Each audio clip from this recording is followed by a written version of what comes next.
Hai teman-teman, ketemu lagi dengan Aan di sini. Kali ini kita akan mencoba membahas kenapa masih banyak orang yang selalu berpikir bahwa atau mengatakan bahwa HIV itu adalah penyakit.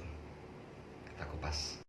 Mungkin kita sering mendengar saat ini banyak orang yang sudah mengatakan bahwa HIV itu bukan lagi penyakit mematikan, tapi dianggap sama dengan penyakit kronis yang lainnya. Nah, pada saat kita bicara mengenai HIV itu sama dengan penyakit kronis lainnya. Lalu apakah salah kalau misalkan kemudian ada orang menganggap bahwa HIV itu adalah penyakit?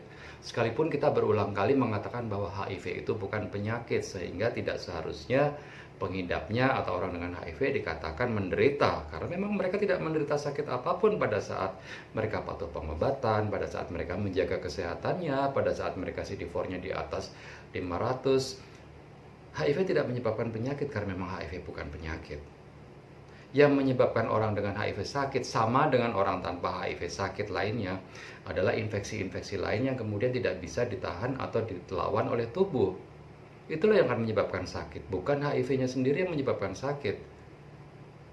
Jadi mungkin teman-teman di sini bisa paham, bisa menyadari, dan mulai sekarang bisa meluruskan edukasi yang selama ini terjadi bahwa kenapa masih banyak orang yang selalu beranggapan bahwa HIV itu penyakit. Walaupun kita berulang kali mengatakan HIV itu virus bukan penyakit dan HIV tidak menyebabkan sakit. Sehingga tidak seharusnya mengatakan bahwa orang dengan HIV itu seorang penderita, orang menderita sakit, karena mereka nggak menderita sakit apapun juga. Oke, kita coba mulai sekarang merubah edukasi pelan-pelan ya. Termasuk dengan tidak mengatakan bahwa HIV sama dengan penyakit kronis lainnya. HIV bukan penyakit. Setiap kali mengatakan bahwa HIV disamakan dengan penyakit kronis lainnya, otomatis orang akan beranggapan bahwa HIV itu adalah penyakit. Salah. Enggak. Karena kita berulang kali mengatakan bahwa HIV itu sama dengan penyakit kronis lainnya. Mungkin bisa diganti edukasinya dengan cara yang lain, yang lebih positif, yang tidak harus menyamakan dengan penyakit kronis lainnya.